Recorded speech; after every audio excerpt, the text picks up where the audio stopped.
DTG Tibet colleges, Dr. Thandi Lewin, acting DTG University Education Branch.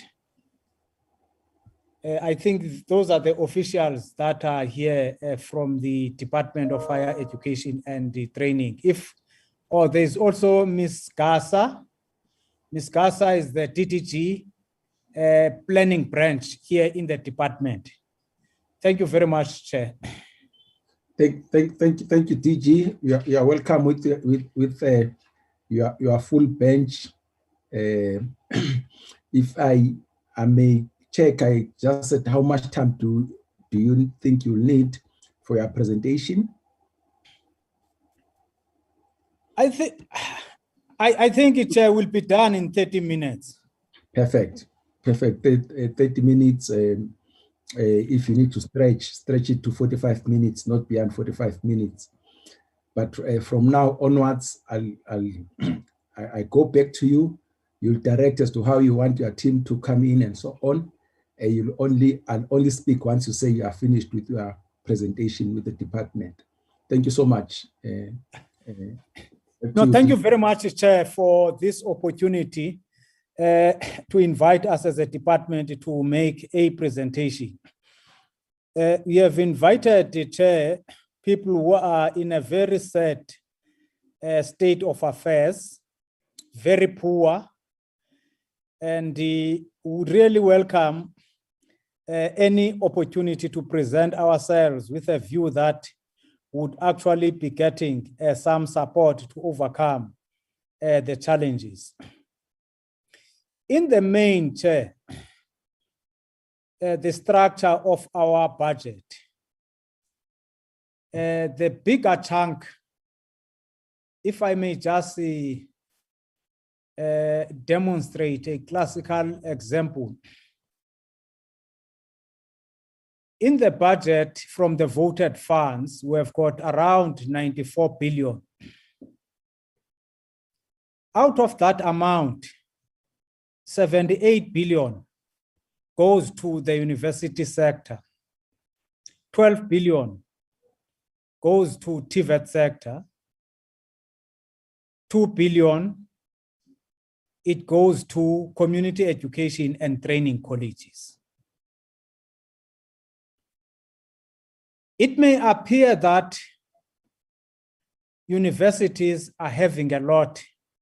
Yes, they get a better share, but out of what is insufficient itself.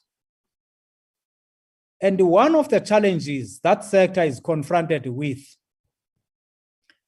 as a result of the revamp and increase in NSFAS funding, which in the main is around 41 billion.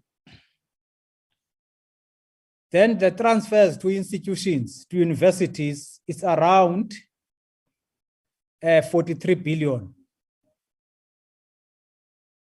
which is putting a very dire situation in respect to the sustainability of the system for it to be able to afford adequate infrastructure, physical as well as IT related, and also be able to acquire facilities that would enable it to teach and afford learning by students quite very well and conducting research amongst other things. And coupled with that, we're struck by budget cuts, which is a very painful situation we have ever been confronted with, the extent to which the cuts have happened. We'll come in and present it, Chair, with a view of trying to demonstrate the impact of these cuts and the threat it poses to the system as a whole, that is the post-school education and training system, and how it would impact also in relation to the achievement of some of the targets, especially those that are enshrined in the National Development Plan. I will ask Dr. Thandi Lewin to quickly come in, just run through the presentation and we entertain questions. We brought here a full complement of the management, and if there are any questions and engagements, then we'll entertain them thereafter, Chair. Thandi, quickly, you heard the Chair in respect to time constraints. Thank you very much. Good afternoon, Chairperson, honorable members. And thanks to the DG and my colleagues, and I also greet colleagues from Treasury that I see are here. Thank you very much for this opportunity. DG, I should go through the whole presentation or bring in Tibet? Which one will minimize time? Yeah, if Tibet comes, they should also run quite quickly. You share the time that has been allocated. Okay, no, that's great. I think I'll do that because otherwise it will appear that, as usual, the universities are dominating the discussion, but because of course we dominate the the budget of the Department of Higher Education and Training. But thanks very much, DG. I think I should share the presentation, Chair, if that's okay with the honourable members. Share the screen. Oh, I'm not enabled to share. I don't know if perhaps the committee secretary would be able to share the presentation for us. Darren, can you share the presentation?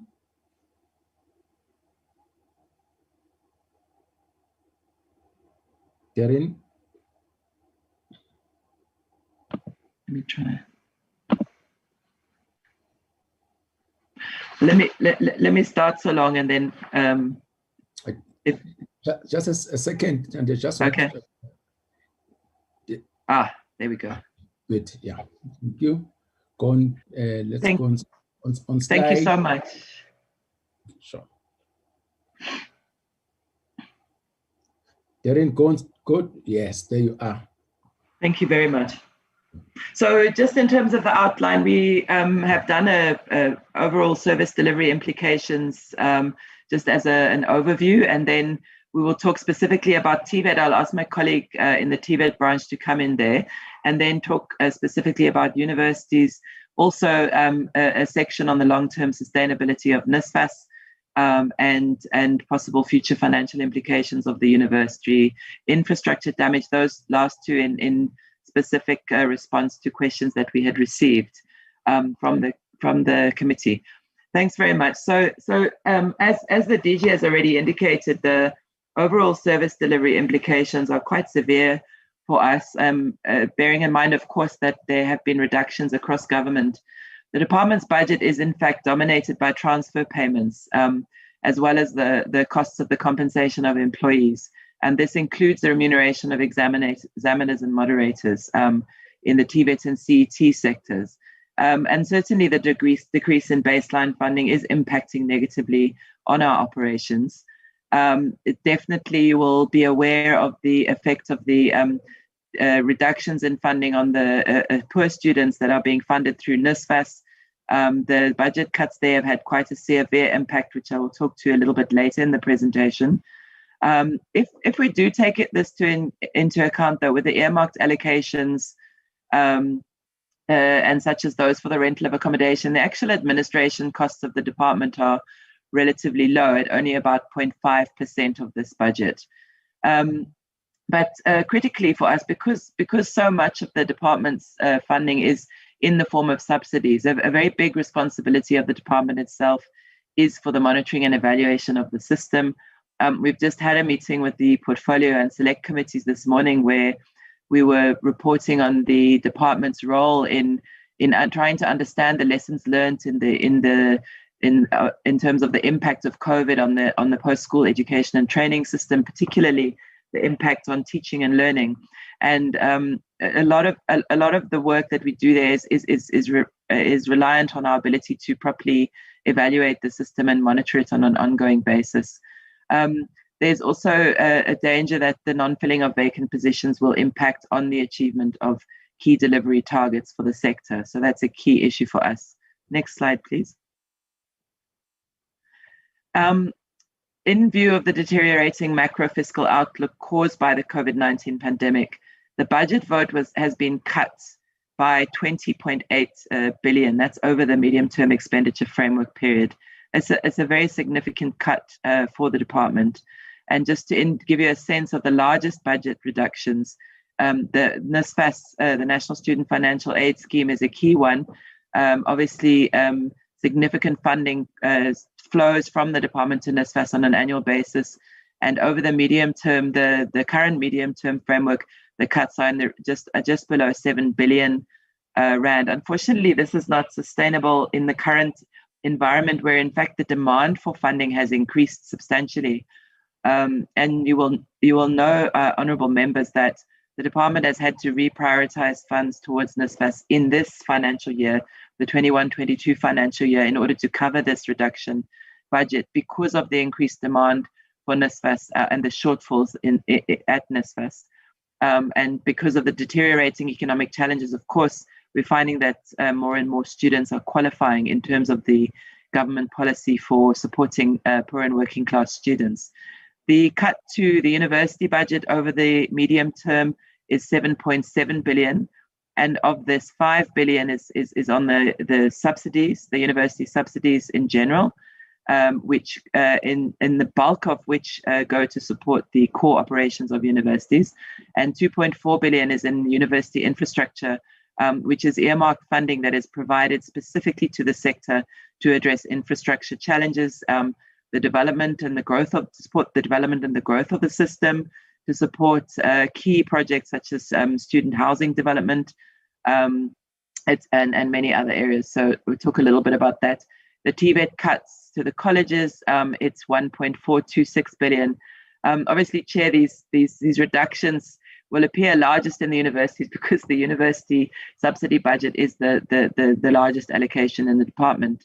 And of that, 947 million over the medium-term cut is on Tibet infrastructure cuts, and also 400 million on the college subsidies, which my colleague will talk about are already under quite a lot of severe strain.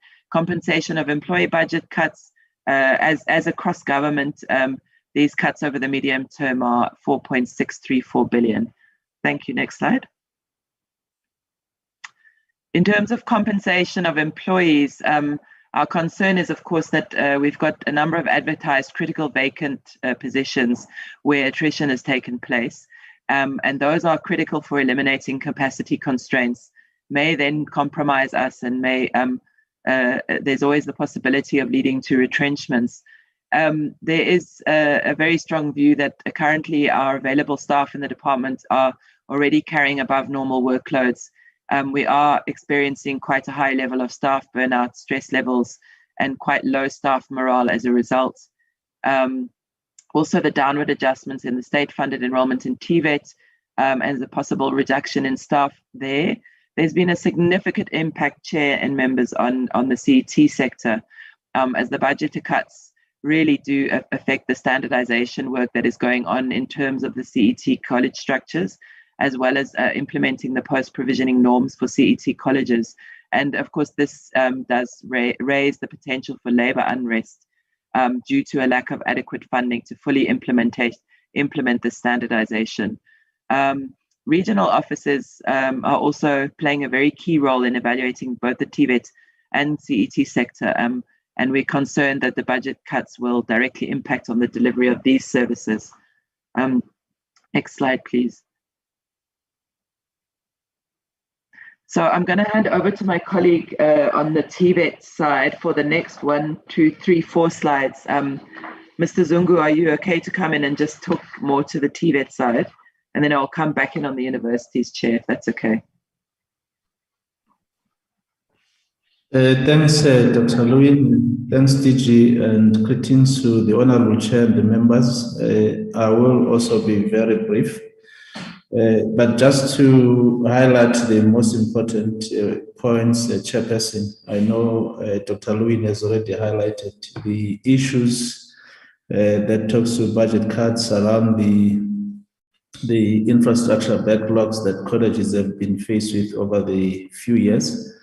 And I think budget cuts will have a serious impact on that. Also around the issue of the cost of employment, as she has already alluded to, this, of course, as colleges are busy introducing what we call the post-provisioning norms, which has been long outstanding from the colleges side. And as we are about to implement and then we are faced with budget cuts, it will have serious impact as well in terms of the delivery of the curriculum by the Tibet colleges if the budget are not increased. The other issue, Chair, that I wanted to raise, that the targets that have been set, as the DG was highlighting in terms of the NDP, is in addressing what we call the inverted pyramid, where we see a number of young people going to universities as opposed to Tibet colleges, cannot be addressed if we are faced with these budget cuts. And it is one thing that we probably as a country need to look at, because there's also issues around what we call the needs, those that are not in employment or education or in training, which is growing in numbers. You will see that in terms of this service delivery protests, that the majority of the participants in those service delivery protests happen to be young people, which are not in employment or in education. And if we have to, as a country, have to make priority, it will be also to look at how can we prioritize Tibet education, because it does create opportunities for employment, opportunities for young people to start their own businesses. And I think if we decide not to invest in that, it will be the biggest mistake. Next slide. Well, this is just the table that illustrates what my colleague has already highlighted. I'll just go straight, because in terms of time, I'll just go straight to the total Tibet budget cuts from the original indicative estimates of national expenditure to final. That over the next MTF, we are looking at a total budget cut of about 4.3 billion. As well as the impact on the student enrollment Tibet COE, or cost of employment and subsidies, at a total of about 9.17% over the MTF budget allocation. The 2021 APP targets, headcounts, enrollments in Tibet colleges and state funded, looking at about 505 million. And then the Tibet enrollment reductions, a total over MTF budget allocation of 138 million. Next slide. This is just to illustrate the budget reductions relating to Tibet compensation, as well as Tibet direct transfers will relate to the following headcounts reductions over the MTF budget. Over the 3 year, you're looking at 138,899, as I've already alluded. The budget reduction of 3.3 billion relating to Tibet compensation, as well as Tibet direct transfer subsidies over the MTF will correlate into Tibet headcount reduction of approximately 139,000 enrollments over the MTF. Next slide.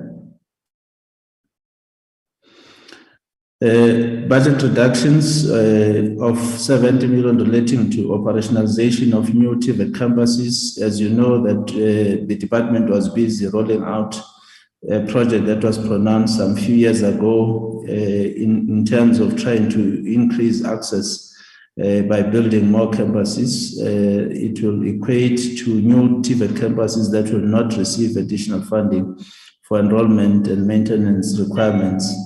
And the existing intake at current campuses will have to be reduced to cross-subsidize the new campuses from existing baseline.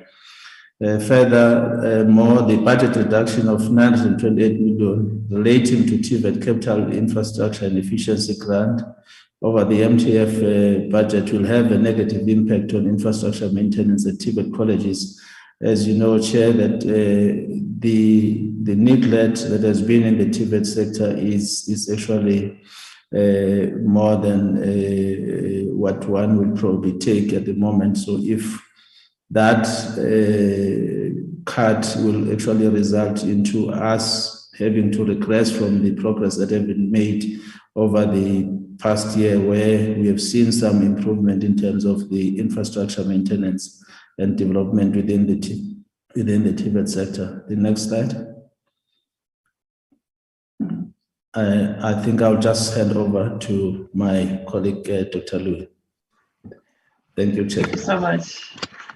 Thank you so much. So this slide then shows the reductions to the university education budget, starting with last year. The baseline allocation is shown at the top, and then the baseline cuts. And we did have once-off reductions during the financial year last year in order to address the COVID-19 pandemic. And those cuts in 2020, last year's budget, amounted to 2.6 billion, quite severely affecting, in particular, the infrastructure grant.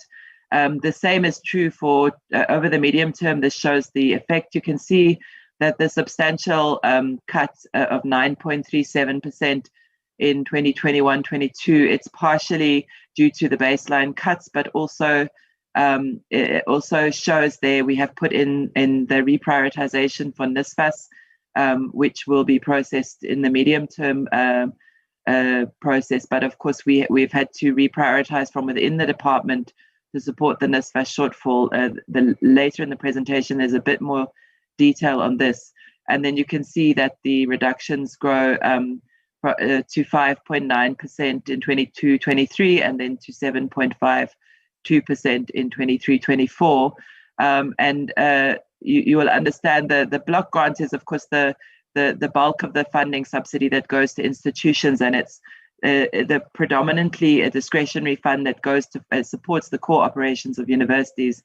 The earmark grants are in a range of areas, but the biggest allocation there is in the infrastructure and efficiency grant.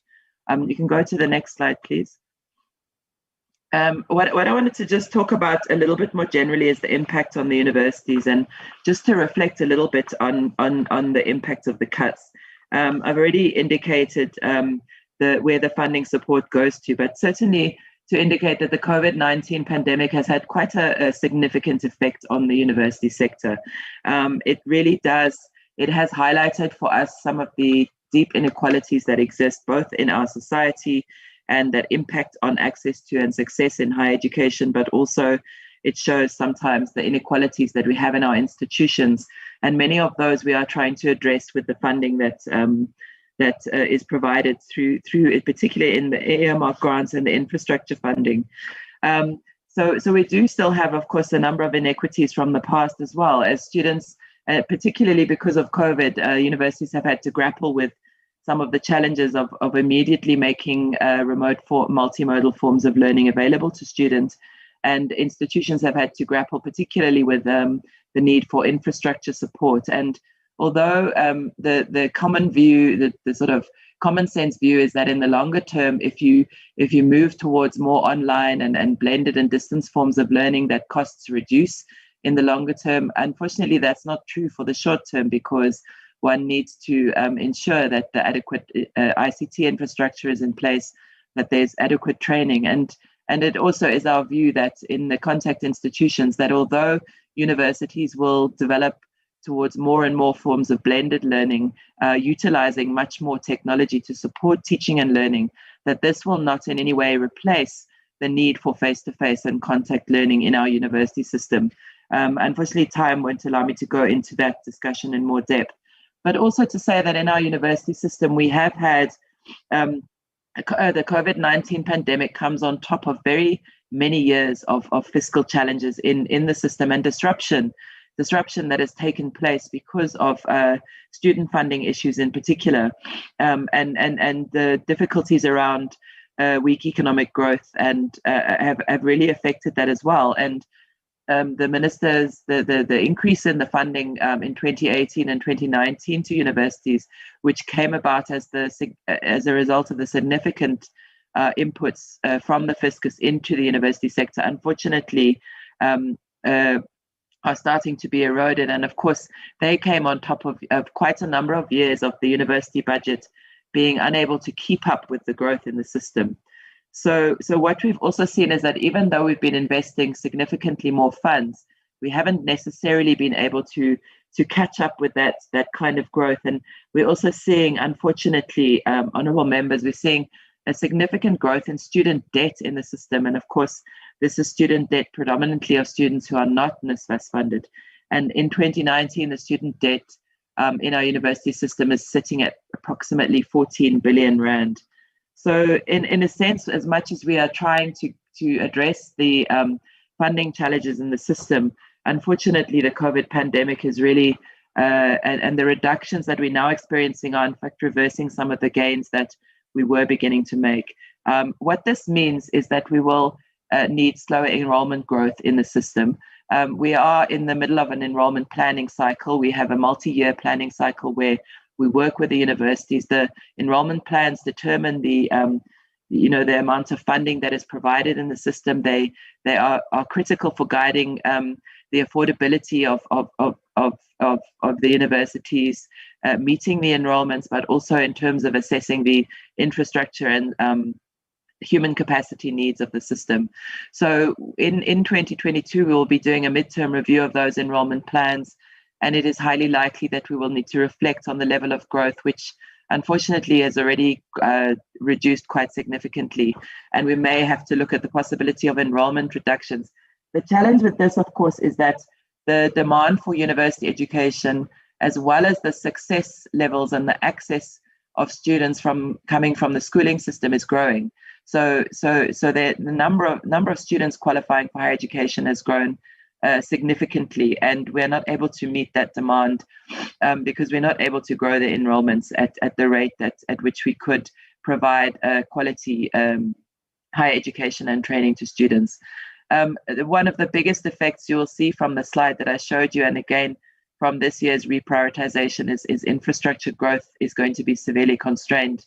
This includes addressing backlogs in the maintenance of our infrastructure in our public institutions, as well as further restricting growth in student housing and other important areas. On the other side of things, however, we do want to say that we are giving quite strong signals to institutions that they do need to manage their finances and funding very cautiously. And I think this is an area that we're going to have to report on much more, that universities are aware of the fiscal situation and the need to be very, very cautious and careful about how much funding, about how their budgets are operating. And of course, those signals are unfortunately starting to be felt. But of course, it does mean that we need to focus on ways of finding efficiencies in the system and working out ways in which we can operate more effectively. But overall, there are very serious constraints to our goals in terms of the National Development Plan, as the DG had indicated. Next slide, please. This is just to show you that we've had to reprioritize funding from within the 21-22 budget, and this just shows a breakdown of where we have taken that funding from, and this is hopefully a once-off reduction to the budget only for this year. And of course, you will know that we are engaged in a process to look at the student funding issues in the medium term. But of course, the biggest effect, as you can see, the 56% reduction is in the infrastructure and output grant. And unfortunately, what this means for this year is that the first phase of our sixth IEG cycle, which was intended to focus on building, on supporting institutions and improving their ICT infrastructure, unfortunately, that entire phase is having to be postponed.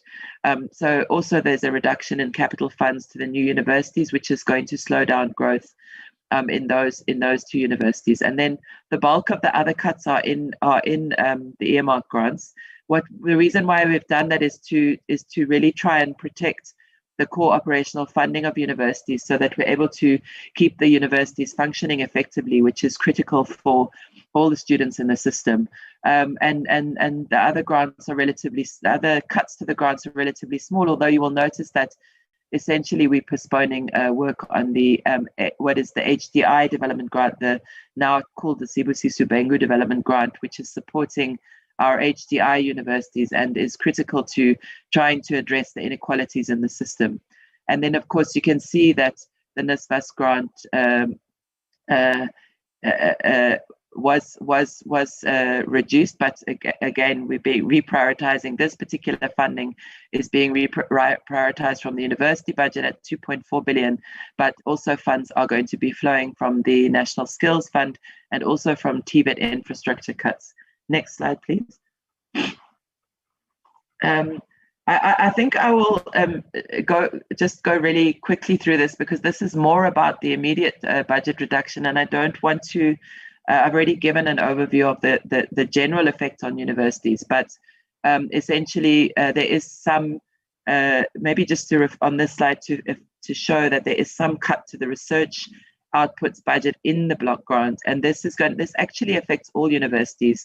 As much as it affects research-intensive universities quite seriously, it affects all universities which are doing research, and it affects particularly universities that are trying to grow their research. And in the context of reductions that have also taken place to the DSI budget and the NRF budget and to other research entities, this is quite serious for us.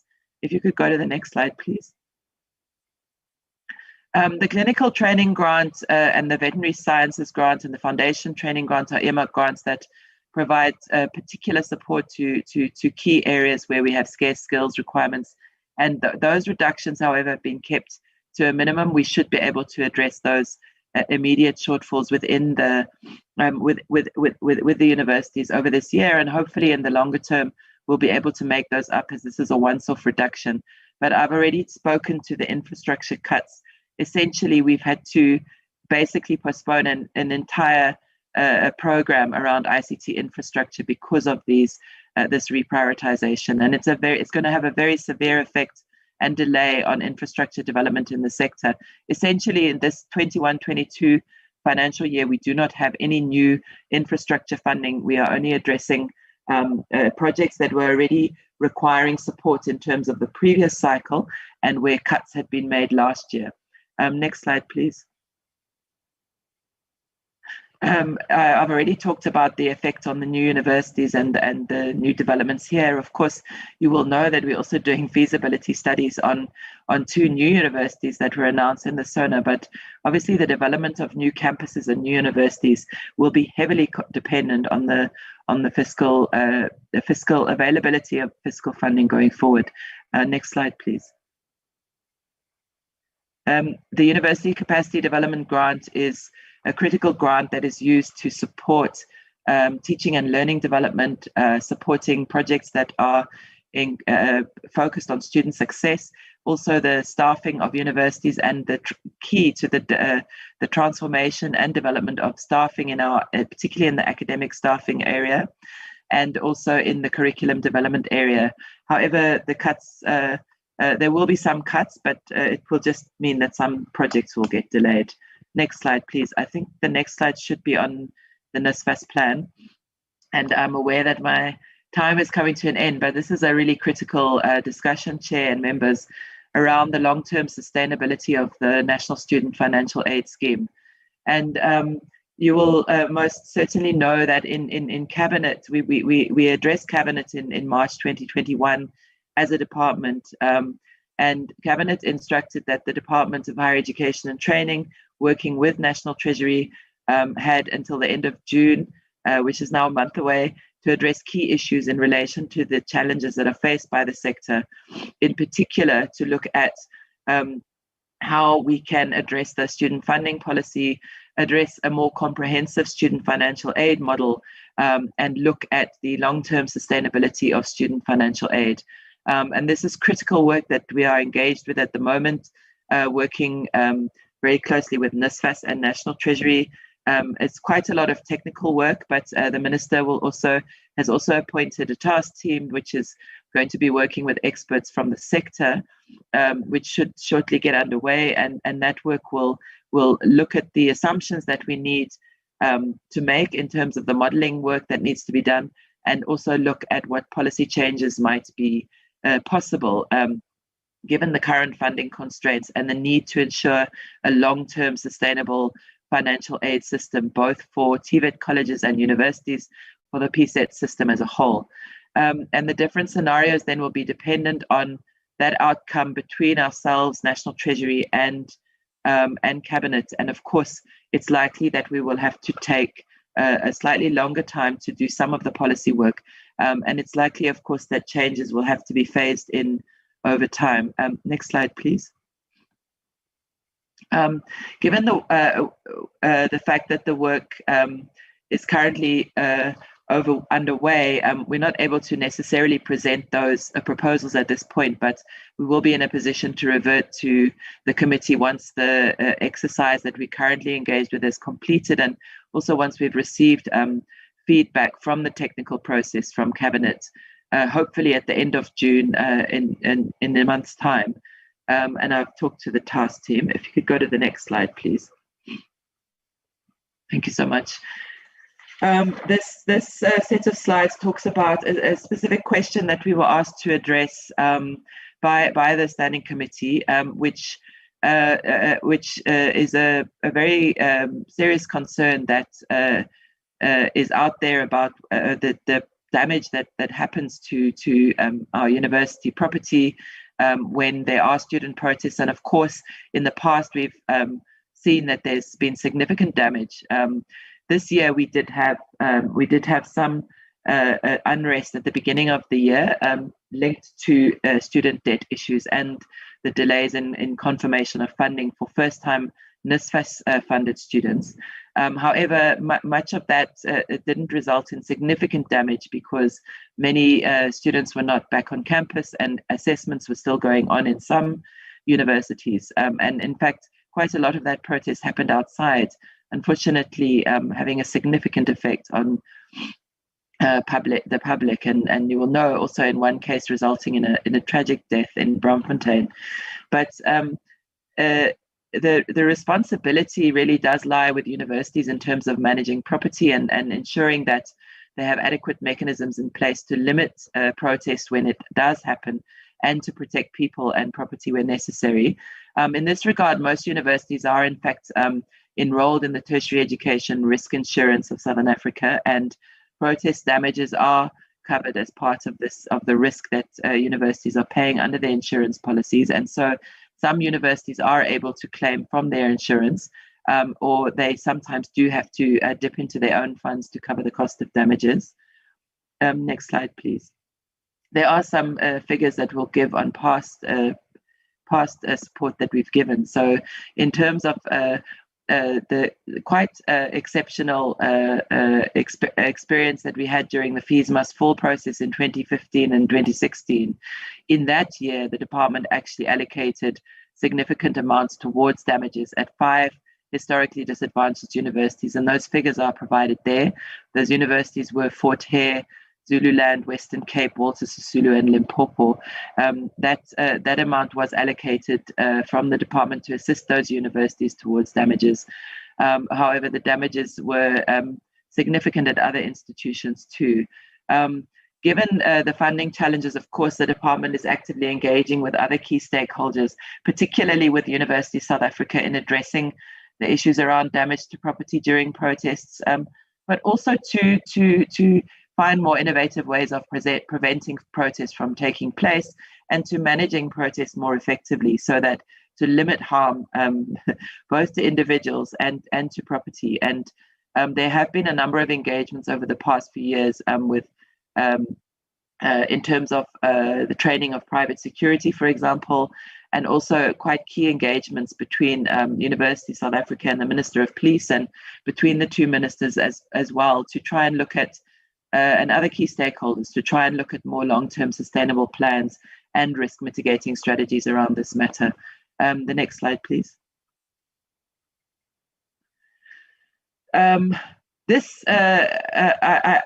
sure if my colleague is here, but let me just talk to this as well, because I think that we must not forget that the impact of COVID on our skills development sector, and in particular skills levy, that collections that fund significant parts of our post-school system and our skills development systems has been reduced significantly. So the skills levy collections reduced from 19.4 billion to 12.4 billion because of the 4-month skills development holiday, which was introduced as part of the COVID-19 tax relief measures. And these were announced by the president in April 2020. And this led to us having to revise targets downwards in the department and also in the CETAs, in the APPs, the annual performance plans of the CETAs for the financial year ending the 31st of March 2021. And these figures have been presented to the portfolio committee. So the COVID pandemic also and the reductions as a result of that have had significant implications for the CETAs in the delivery of workplace-based learning programs such as learnerships, work-integrated learning apprenticeships, and internships. And the majority of CETAs had to apply to exceed their administration budget, which is done in terms of Section 14.3b of the Skills Development Act, the Act of 1998. And of course, the QCTO, the Quality Council for Trades and Occupations budget also decreases from 122 million to 95 million. And that is because of the contribution of the skills development levy towards the costs of the QCTO. And maybe, Chairperson, just a last comment from me on this.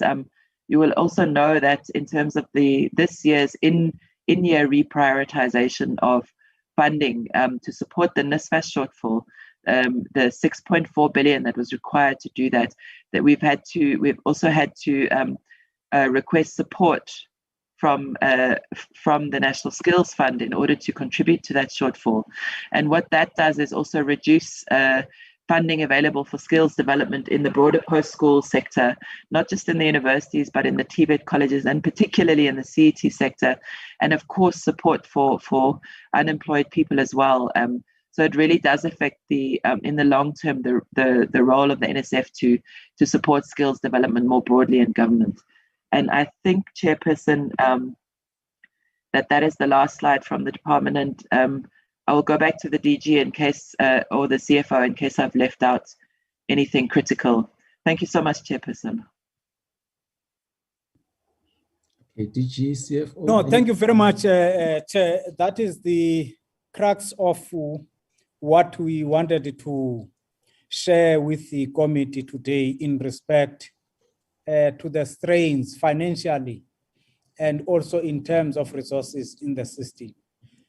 We are working on quite a number of other considerations in the form of leveraging partnerships, getting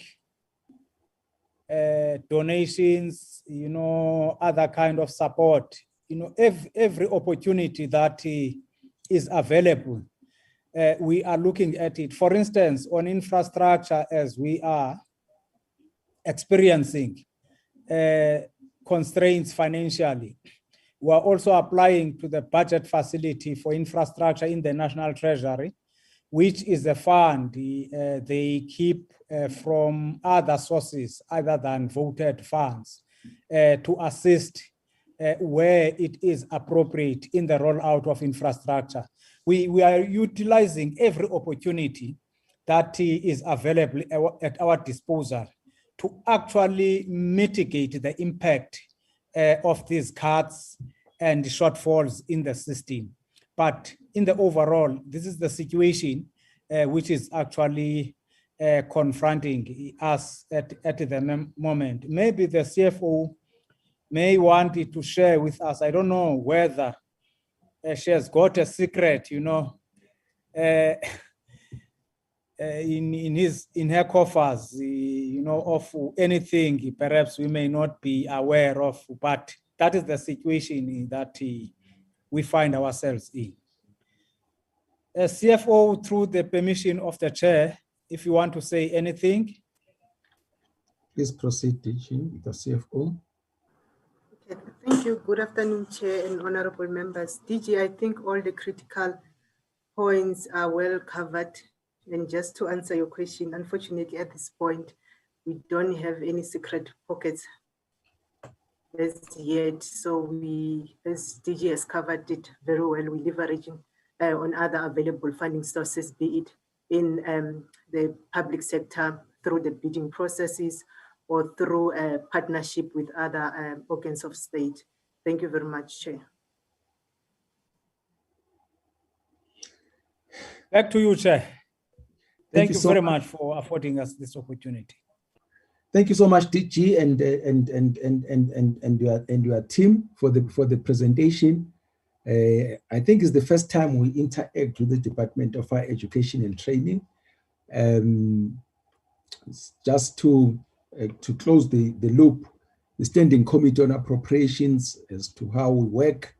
We are a product of the Money Bills Act, as the Standing Committee on Appropriations, is even for the benefit of the people who may be on the platform for the first time, who have got an interest in what is happening at the Department of Higher Education and Training. As the Standing Committee on Appropriations, we are a committee of National Assembly. What happens is that when the Minister of Finance presents the budget to the House in Feb, that we always say that that budget is a proposal to Parliament, and then gets sent to Standing Committee on Finance and the Standing Committee on Appropriations. Standing Committee on Finance deals with the fiscal framework and the taxes, by and large, that the minister is introducing, and we deal with the Division of Revenue Bill and the Appropriations Bill. So you are coming here today is the process of the dealing with the Appropriation Bill as it was presented by the Minister of Finance in Feb. Then we decided to invite you because we saw that well, let me say, as you know, all departments have had budget cuts. So so wanted to hear from you what's happening from the horse itself. But again, what is important, I'm not going to take you back to the genesis of the situation that we're in as far as the economy of the country and the fiscus is concerned, which was exacerbated by a COVID-19 pandemic. But that's the reality that we're in now. One of the things that we really want to hear from the departments is to how the departments deal with the reality of these budget cuts. And we would like to believe that these budget cuts should be transitory, they shouldn't be permanent.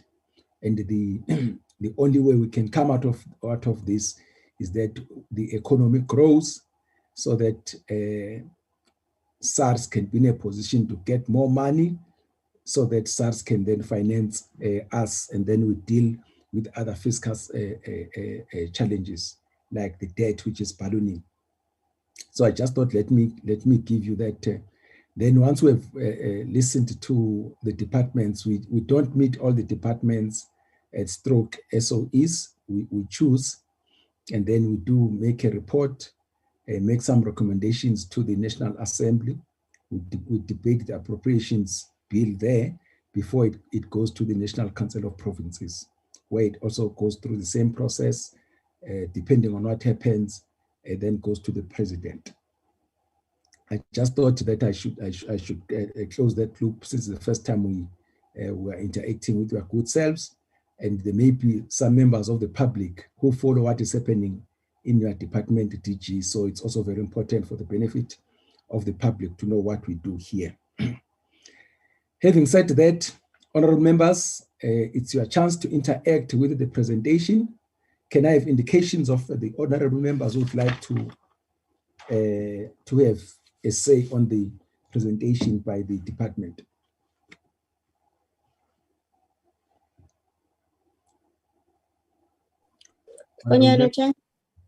Honorable Shonyanang. Thank you. Peters. Honorable Peters.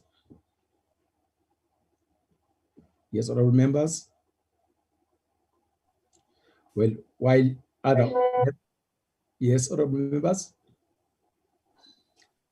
who's that? I'm listening, honorable member. I can see somebody is trying to come in. Who's that?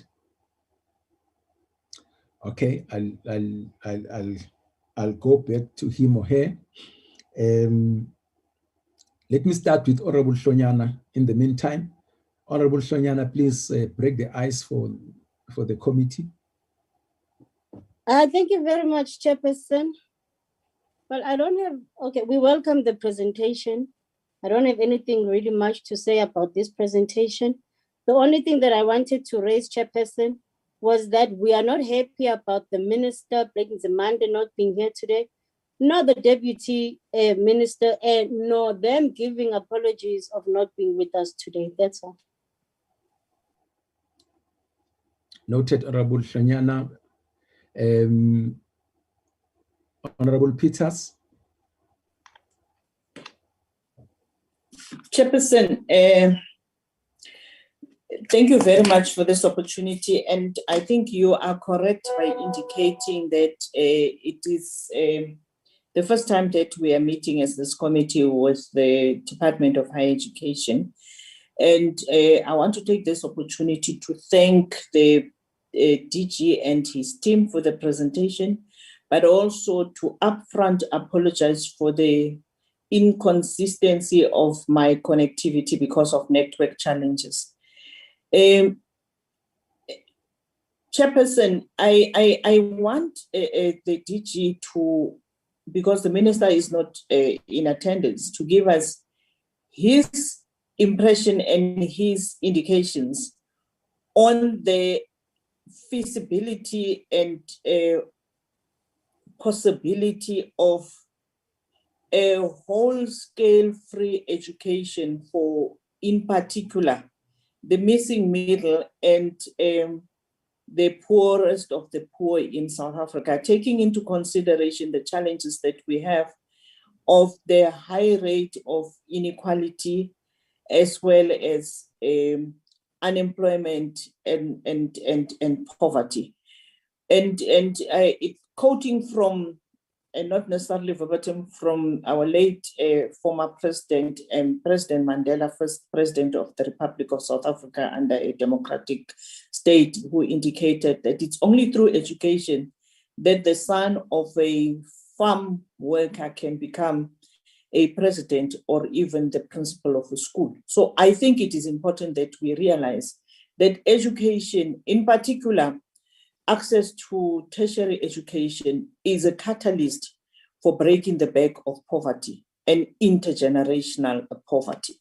So I would want to hear from the DG on that particular possibility, and also on, as at present, how far have we moved as a country in terms of making it possible that those who qualify to be covered for intervention through the grants of government for access to education have been able to benefit from it.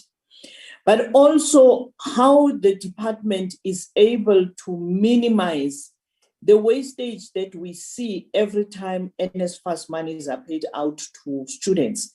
Because for some reason, the day the NSFAS monies are paid to students, it's the day that the liquor outlets and other festivities are happening. And living in an area where there is a new university on my doorstep, and thanks to the ministry and the department, we're happy as the Northern Cape that we have the University of Salt Lake here. But what happens, and I know it is by nature the type that students can behave that way, but not necessarily just every day, but in particular when the day they have received the money that's NSFAS. But I also want to know whether there has been any savings from universities for the 2020-21 financial year due to the impact of COVID, especially on the restrictions to physical class attendance, plus the issues of student accommodation and catering. And I'm asking this, Chairperson, because quite a number of universities were closed throughout most of last year, and the students had to rely mostly on online learning. So has there been any savings, in particular where there would be students living probably at the, what is it called when they don't live in the university residences, but the residence that is procured from outside? So I think it is important that we know if there's a penny this thing. But also I didn't hear much, maybe it's because of the inconsistency of my connectivity, about the long-term plan of the department. I know that the budget cuts would have a bearing on that.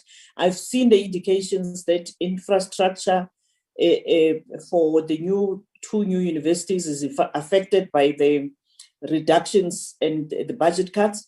But I would want to know, what is the long-term plan of the Department of Higher Education for student accommodation? Because the number of students are going to increase, and we are very excited and happy as a country that the number of young people who enter tertiary education is increasing, and in particular the young women.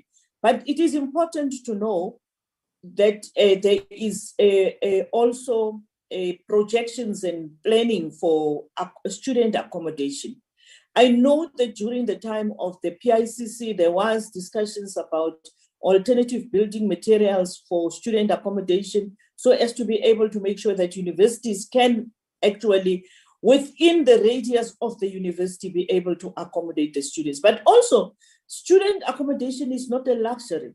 It affords those students with security, because they would be living within secure environment provided by the university. Because this outside accommodation and all over the cities accommodation is also risky, especially for the women, because I would believe that quite a number of these students are also victims to GBV in the campuses, also during study times, because you'd find that the university library is on the premises, but the accommodation is elsewhere. So it's important that we get to know what is the projections. But also, DG, it is painful that we have our young people who qualify from your TVETs and your technical colleges, who needs to personally look for on-the-job training so that they can qualify to graduate. Many of them don't have access. We've got people who come to our constituency offices who says, I've been 5 years or 4 years or 3 years out of the university, but I can't graduate because I still don't have the graduating training opportunity. And I think it is important that you realize that it is difficult, especially for young people who come from other centers other than the major centers, to literally go door to door looking for those job placements. Why is the university and the colleges not ensuring that they provide through the engagements with companies? I know that the Minister of Higher Education used to say every workplace is a training ground. And if every workplace is a training ground, then it is important that the universities themselves, or the Department of Education, through the Department of Labor and Employment, the Department of Trade and Industry, and others, be it even the Department of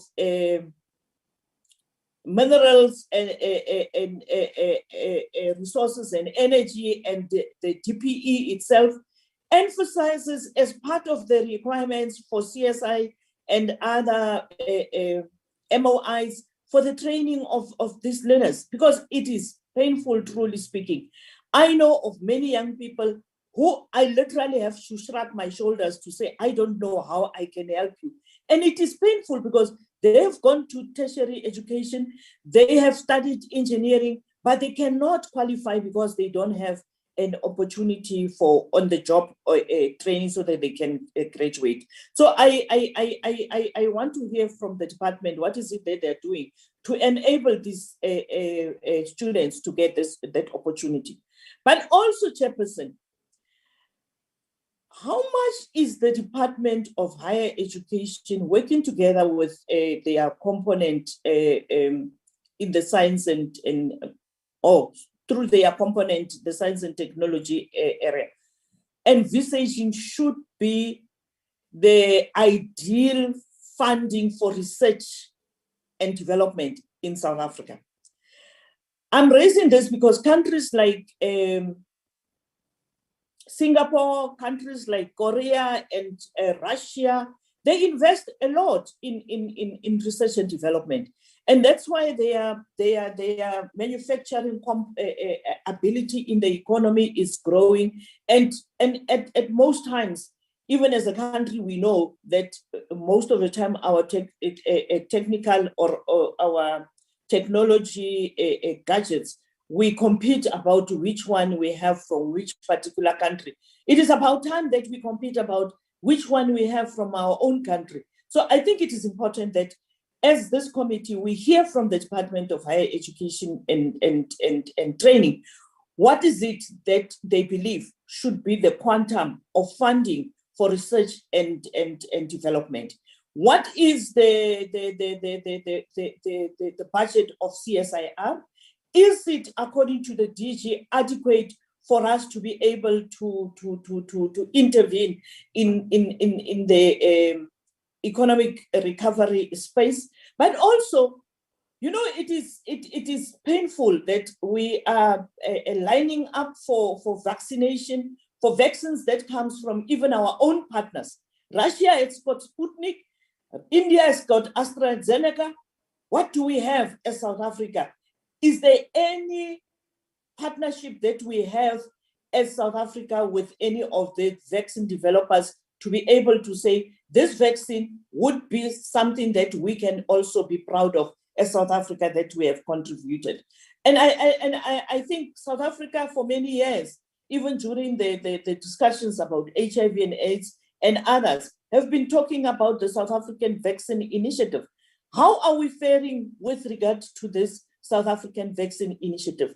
Are we doing well, or is it something that we can just close our eyes and ears and say we are not succeeding? Because as this committee, we should be able to know how much of the budget of the department or of the entire budget of the country should we be spending on research and development. Chairperson, I would for now say thank you, and if given another opportunity, I will come back, but for now, I'm fine.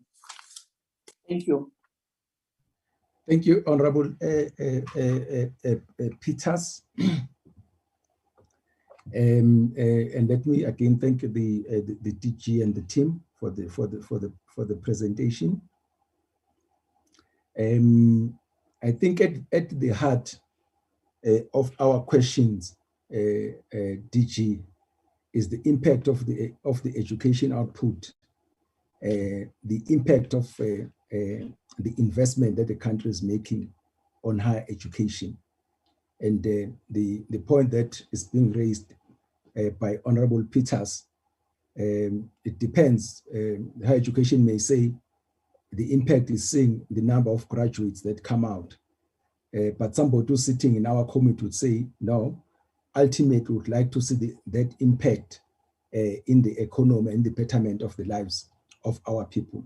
So if somebody, for instance, gets a degree or a diploma, but can't find a job or can't find in-service training, then we'll say the impact is it's minimal. So that's basically where we are coming from. Perhaps let me start there. That ladies and gentlemen, you'll remember that in the old days, there was so much in-service training happening in the state-owned companies. For instance, if you talk about in-service training, if you look at Transnet, you look at PRASA, you look at AXA, You find all types of engineers there. So we should be saying, why is it not possible to place our students in the companies that we own? And I know the first thing which is going to come up is the question of budget from those companies. What I also want to throw back to you is the training money from the sitters.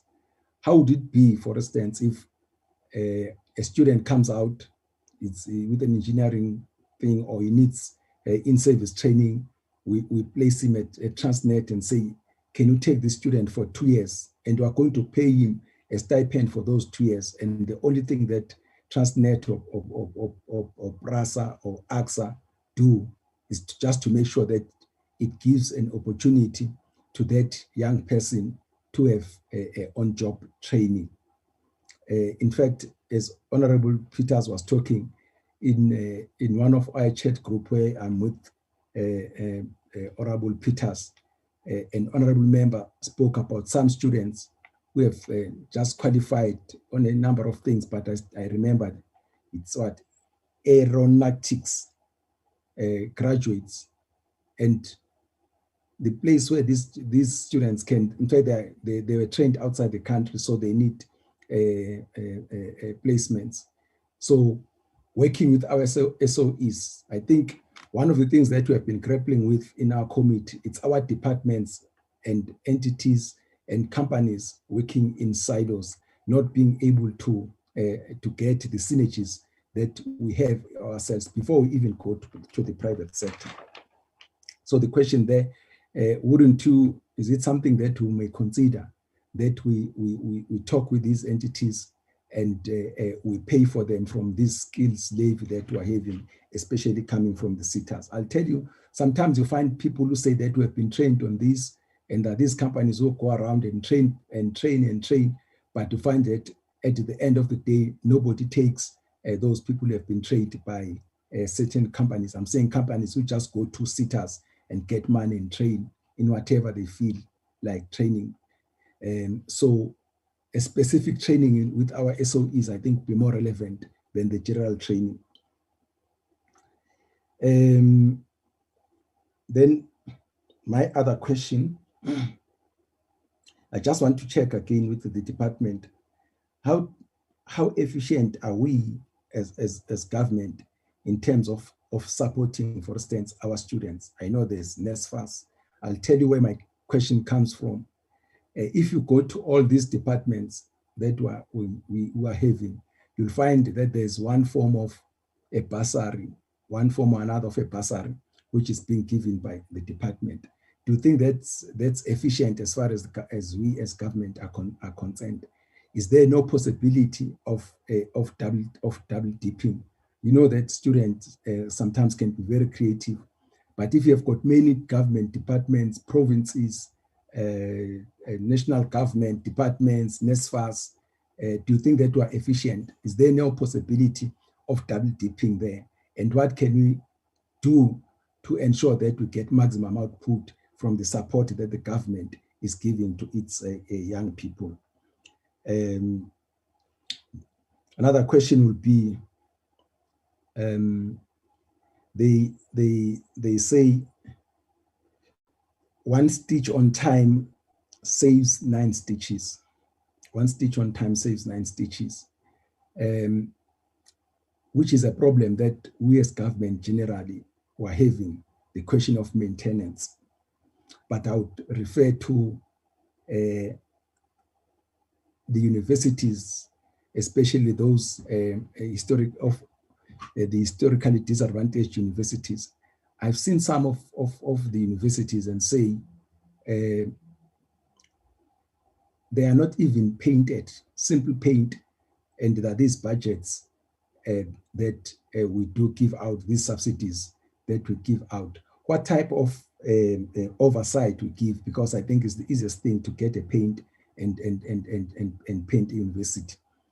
I think many of the people who are on this platform know what I'm talking about. And these are the universities who produced a lot of people who are on this platform today. But when you look at the state of maintenance, windows not being replaced and so on and so forth, and the question is, what type of oversight do we give?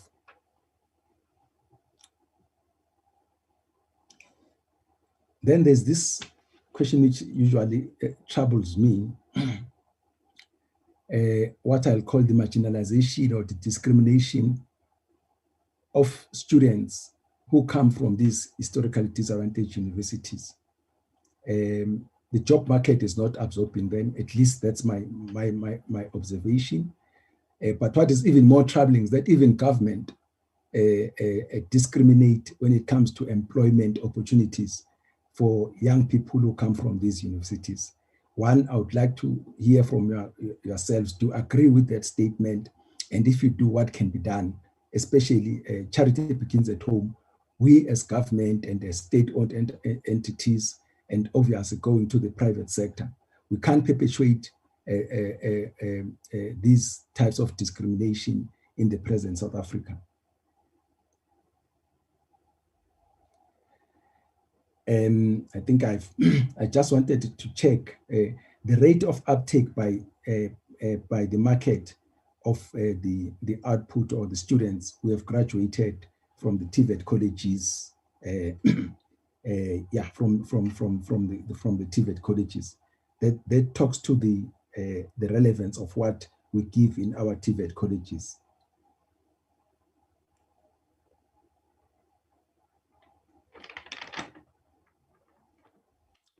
In your presentation, you spoke about the bias towards, and I think general, but you spoke about the bias towards universities as compared to going to Tibet colleges.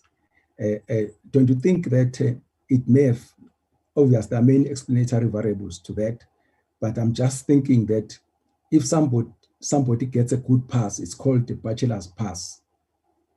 So by implication, once you pass there, you want to have a bachelor of something which you'll get from university.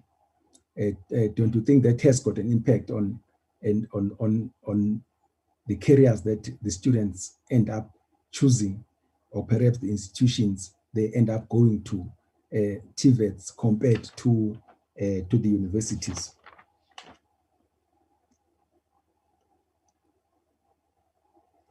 Well, we'll request that you said that you were tasked by the cabinet to look at to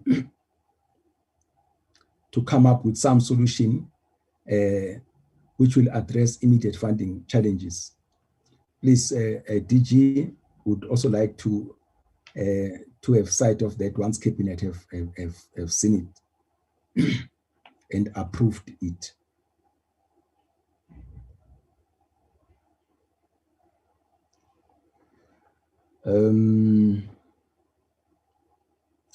CETAs, again, it has something to do with the type of training.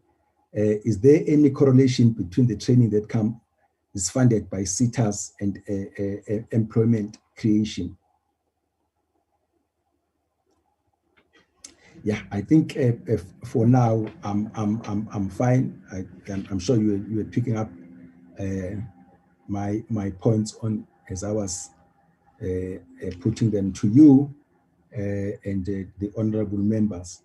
Honorable members, let me just check that is there something that you would like to add before DG and his team come in? Honorable Shanyana? Honorable Peters? Okay. I'm still fine. Okay, thank you. DG? All right, thank you. Thank you very much, Chair.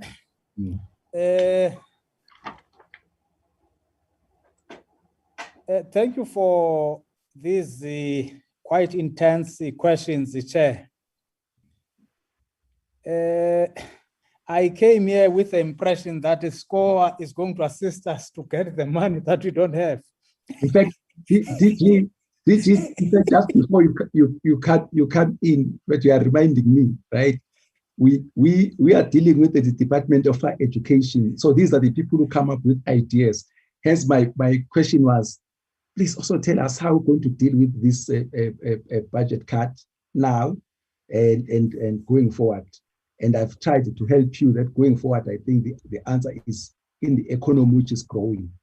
There are no two ways about it. So that's why what you do must end up impacting on economic growth at the end of the day. Back to you, DG. Yeah, no, thank you very much. Thank you very much, Chair.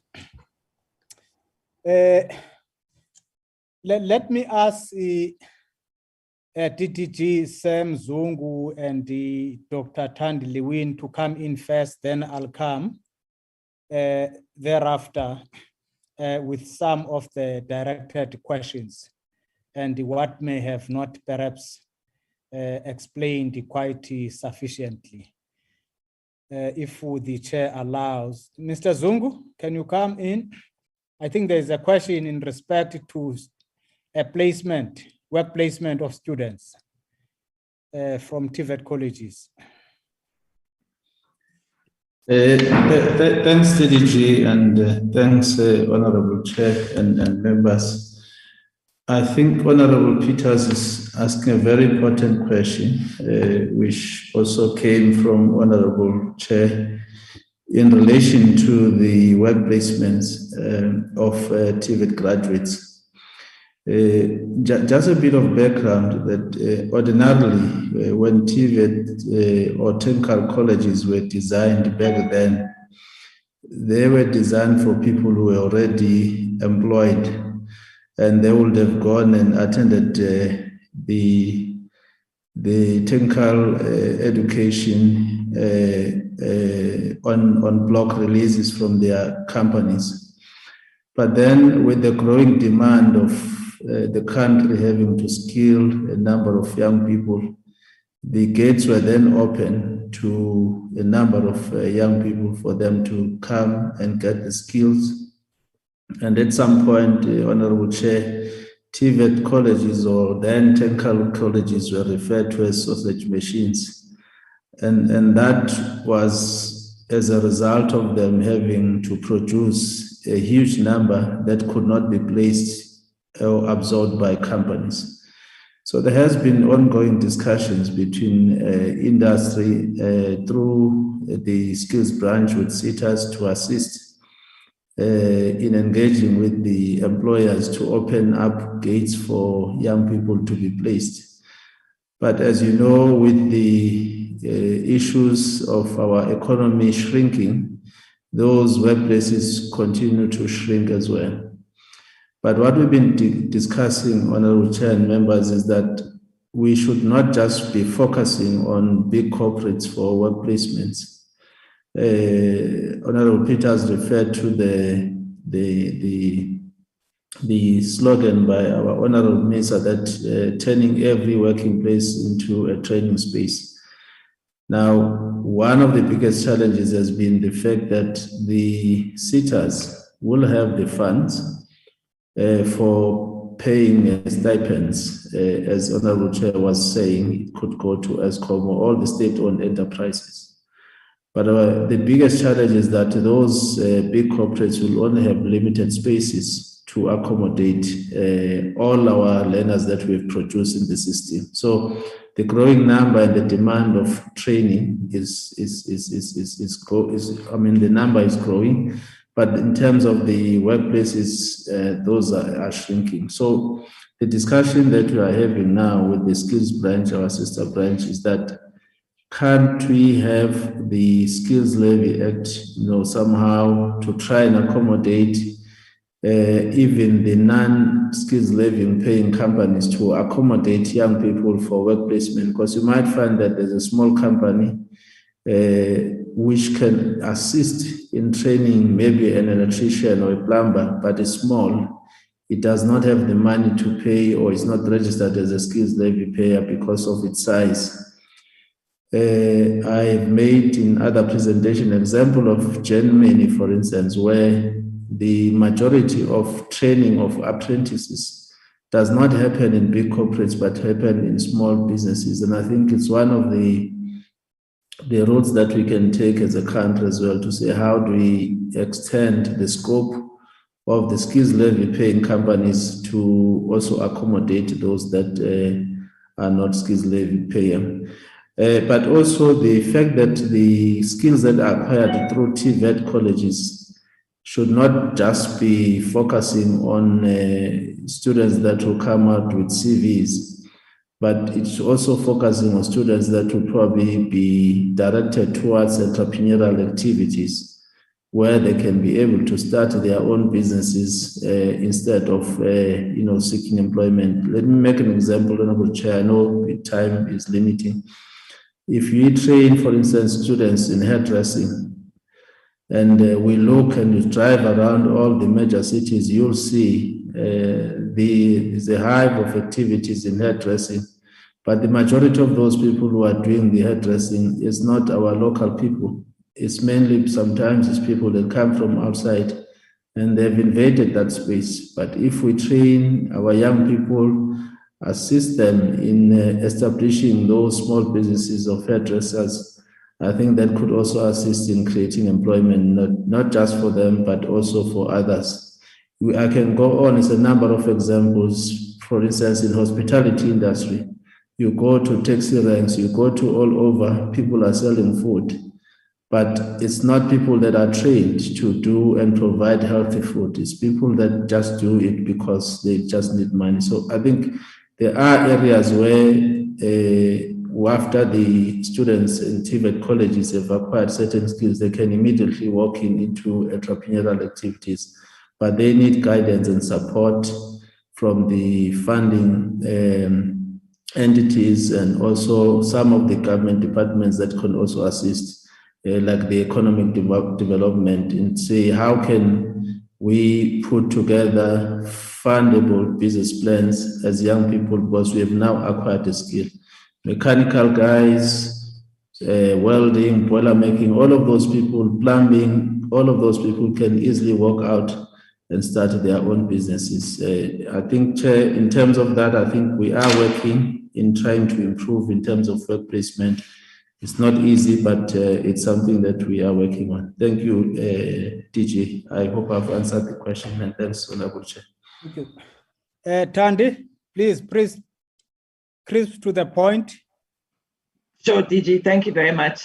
And thank you, honorable members, for the questions and the comments. I think it's there's a lot of food for thought there. And the question that the chair is asking about how we deal with the cuts, I think is an important one.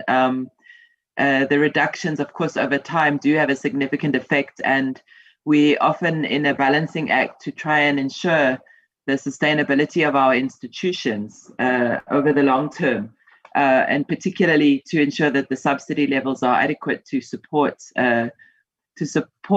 quality teaching and learning, to support also the growth of the system that is expected, that is required in order to provide the high-level skills that we need for our society and economy, and to ensure the sustainability of our universities, but also to build capacity and also to transform our system, which is a complex issue. It involves addressing staffing, infrastructure needs, of course, as well as improving teaching and learning. So I think that certainly this year has been quite a shock in terms of the need to reprioritize within our budget, and how really what we can do, while trying to maintain the sustainability of the system, is to ensure that we limit the cuts to the core operations of institutions, and in some stages what it does mean is that we have to postpone delivery of certain projects, particularly the developmental infrastructure projects, and we just have to also work with universities to assist them to become more efficient in the way they manage their funds, and we do engage regularly with universities in several fora on these matters, so that we can keep them informed about what's happening at the department level through the budget processes, but also in terms of our own expectations of universities maintaining their own financial health and sustainability. So we do quite a lot of monitoring and engagement on that. But just to say, Chair, that in the long term, of course, if we do see a continued erosion of the subsidy levels and growth in enrollment numbers, and what we find that we have to manage enrollment growth in line with the fiscal constraints. In the long term, we will erode the capacity of our institutions to improve quality and to grow. And so that's really a key issue, and maybe to indicate also that in this policy review process that we engaged with around student funding, this has also become a critical issue. And the Minister has spoken about this in other fora, where we really need to address the balance of funding between supporting students in order to access higher education and training. Of course, significant amount of that funding does go back into institutions in the form of tuition fees.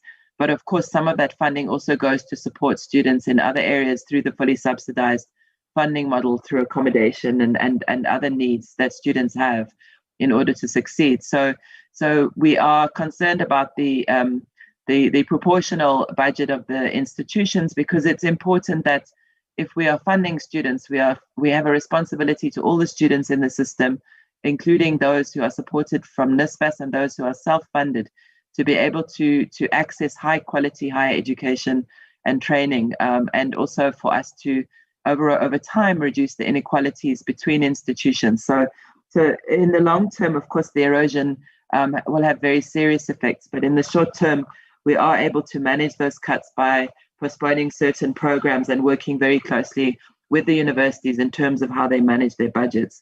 But Chair, also some very important points from yourselves in terms of the fact that we need to become more efficient, and a lot of questions about that. I mean, certainly we're not just talking about, we're talking about, the investment that we put in our universities and how that results in graduates and graduates with, employable skills. A very important issue that we need to look at. And certainly we monitor that quite closely on an annual basis through cohort studies.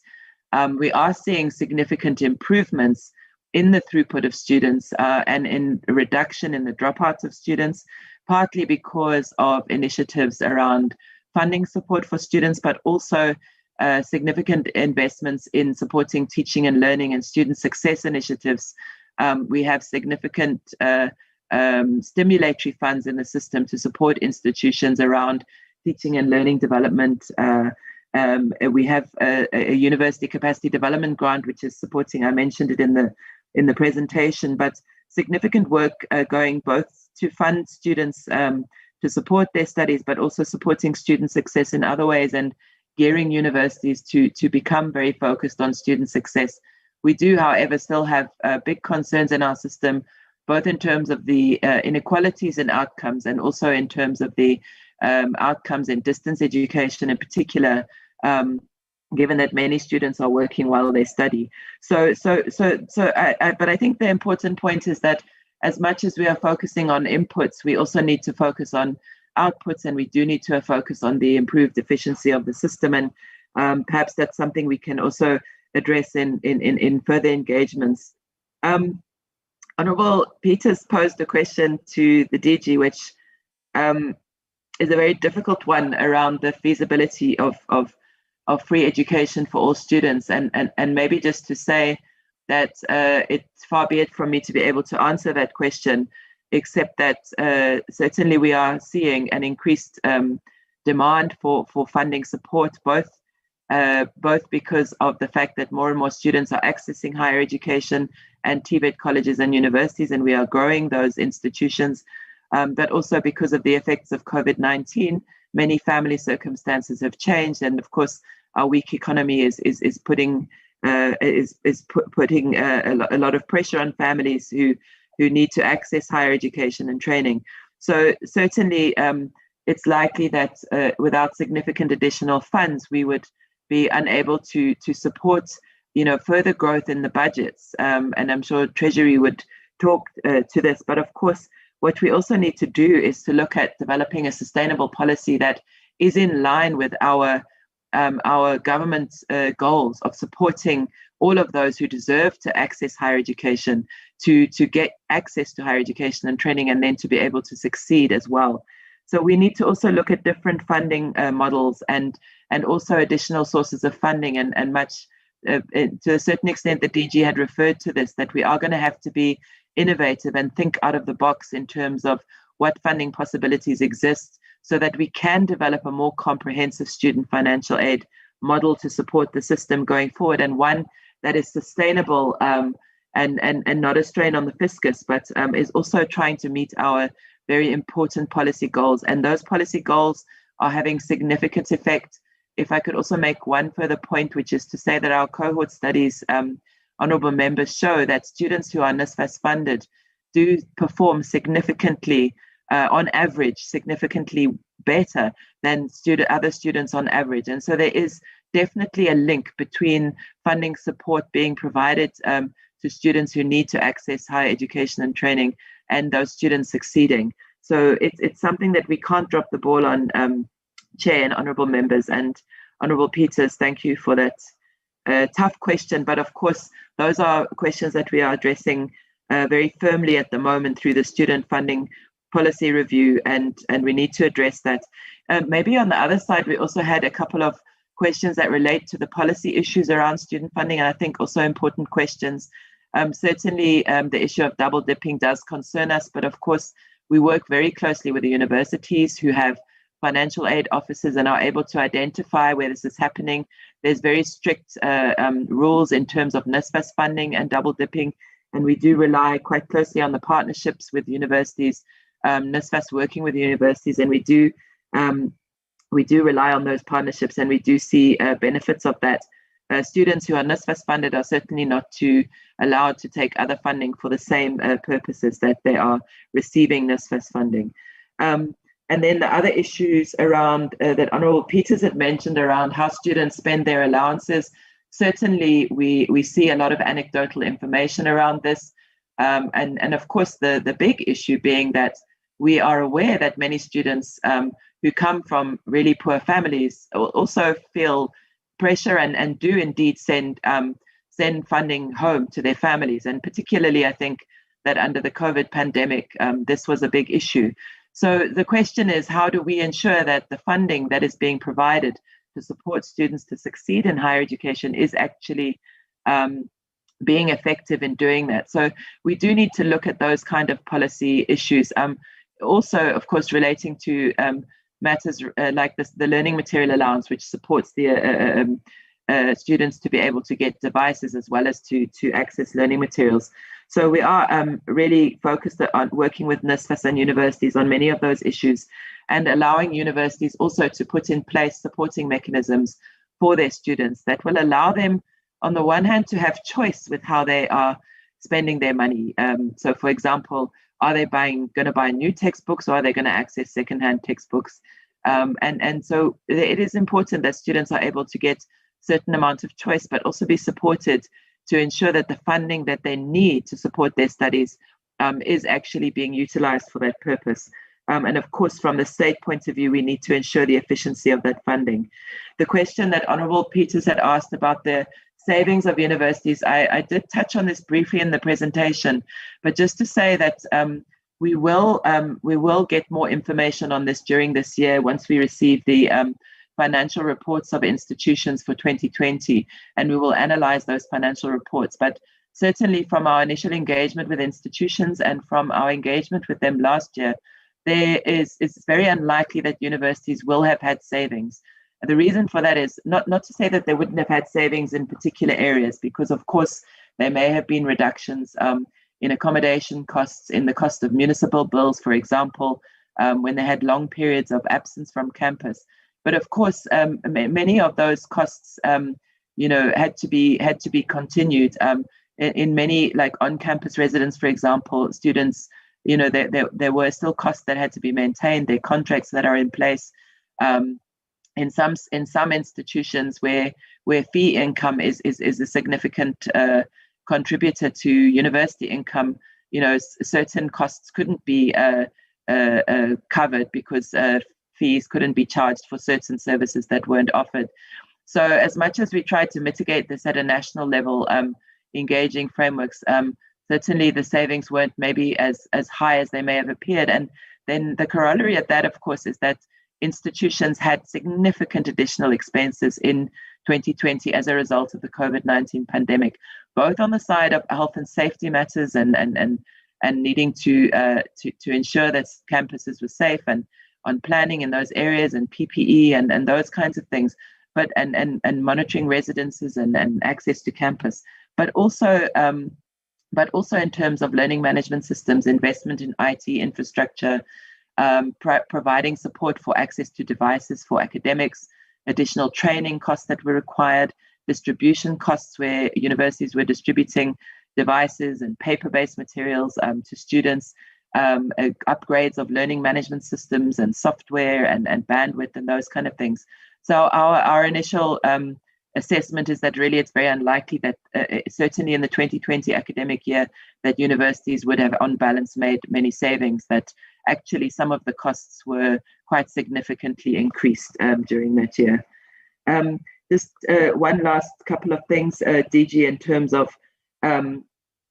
our long-term plans on student accommodation. I don't know if the DDG for planning would want to come into that, but certainly student accommodation is a major priority for the department, both in terms of our support through the infrastructure and efficiency grant, but also through work that is going on through the student housing infrastructure program, which is trying to leverage resources from, and DG had mentioned this actually in the opening, leverage resources from the private sector as well to support the growth of student housing, and very, very significant in terms of what Honourable Peters was saying about the importance of having conducive living environments for students to support their studies. We very agree very much about that. And then also just in terms of infrastructure, the question around from the chairperson around that, we have a significant program in the department to support oversight of infrastructure funds, which involves a macro infrastructure program and online monitoring with institutions. We also provide active support to our universities in particular, but also to the Tibet colleges in managing infrastructure funds. And there's been quite a significant growth in capacity at institution level in terms of managing infrastructure, in terms of the procurement of infrastructure. And we are seeing enormous growth and improvement in the time turnarounds of infrastructure projects, the spending on infrastructure funds, and certainly our monitoring capacity has grown enormously. But we do need to try and maintain that, and we're doing everything we can to ensure that even with the decrease in infrastructure funds, at least we maintain the level of oversight that we have begun to grow quite significantly. And then just in terms of R&D expenditure, just to say that, I mean, this is a joint shared responsibility with Department of Science and Innovation, which has a far smaller budget, but most of the research in the system, the majority takes place in the university system, as well as some in the science councils. But certainly as a system, with a relatively low investment in infrastructure and R&D, and so certainly something that we would hope to see growing. The university system in South Africa does kind of punch above its weight in terms of our research outputs. And we do actually contribute significantly to research outputs. Certainly on the African continent, we're one of the biggest producers of research, but also internationally, we do make an impact, and we do have many areas where we have international recognition in our research. But of course, this is something that we would want to grow significantly, and the decrease in funding, the reductions in funding, both to DSI and ourselves, are going to have an impact on that. But the department, of course, does contribute also significantly to R&D capacity through its research funding that it provides. And then maybe just one last point, DG and Chair, in terms of the demands and aspirations for higher education, I think the Chair made a really important point that we do need to, in the public imagination, really, I mean, this has two sides to it in a sense. On the one side is we need to build our post-school system and our articulation between different aspects of the different parts of the post-school system to really encourage people to start moving much more into the TVET colleges, which can become institutions of choice. The demand and aspiration for higher education and for university education is extremely high, and this makes sense given that, you know, the graduates are more likely to get jobs. But actually, we're seeing the demand for for artisanal skills and for skills from Tibet is also growing. And we need to, both from an economy side, demand side, and supply side, really build the capacity of all our institutions to try and do this. And certainly the funding reductions are not helping, because we are trying to rejig our post-school education and training system to really grow the Tibet sector, but it is going to require significantly higher investment, and particularly the development of capacity in that area, so that we can, on the one side, show students that these are institutions of choice, and on the other side, also provide real opportunities in the economy for students coming out of the full post-school system. Thank you very much, Chair, for the opportunity. Thanks. Yeah, thank you, Thandi. Just a few questions that were directed to me. The notion of a free education, Chair, I think perhaps if I may start this way, government as early in the 1990s, when the pockets of funding from various donor funding pots were actually consolidated and converted into National Students Financial Aid Scheme. It was TESA then, which the funding to a student was pegged at 122,000 combined family income. And that amount stayed up until 2010 or so, and it came as a result of some pressures in institutions whereby the funding with that amount of money led institutions to stop slice funding of students. They would look at students who are coming from poor families and give them at least some form of funding, but not the complete funding, the entire funding, which is required to finance a student to finish a qualification. And that led into building up of debt by a number of students. And in 2010, then realizing this problem, which was building up, there was an intervention by the president then through National Treasury of funding. I think it was in the region of about 5 billion into the system to actually alleviate some of the pressures in there. But that couldn't be quite sufficient into addressing this question that led to top slicing by institutions, which actually built enormous pressure that broke up into fees must fall. Then fast forward, then there was a determination and pronouncement, 16th of December 2017, of taking that cap up to 350,000 combined family income per annum, which in the main assisted into addressing the question of access to higher education of students from poor and working class families. So those students in that category are actually getting free education indeed. That's what Thandi was talking about, whereby we're able to find them full cost of study insofar as paying fees, everything in an institution, including accommodation allowance, a book allowance or learning material allowance. We included then, on top of that, a living allowance, which is about 290 or 70 per month, as well as food allowance for each and every student.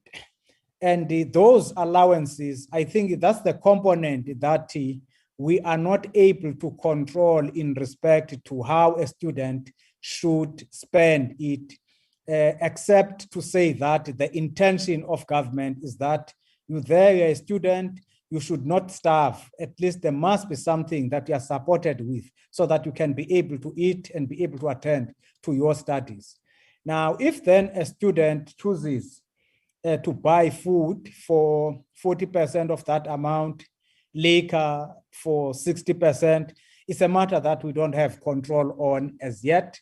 We are working out various mechanisms into ensuring that we minimize any form of wastage in respect to that. The problem, which is a pressure point insofar as the student funding is concerned, is that gap. We call it a missing middle between 351,000 to 600,000 combined family income. That is more middle class. Your children from teachers, police, civil servants in the main in that. So that is the area that we are working on now into ensuring that there is some mechanism of assistance so that these students can be able to access higher education as well through form of making some facilities available to them to get in there. But this category of working class and the poor is getting free education indeed, up to 350,000 combined family income. I think it's important that, so the work that the minister was instructed by cabinet to work on is in respect to addressing this question of the missing middle in the main. Of course, it may also look at reviewing the entire arrangement as a package and work it out a sustained policy intervention in respect to that.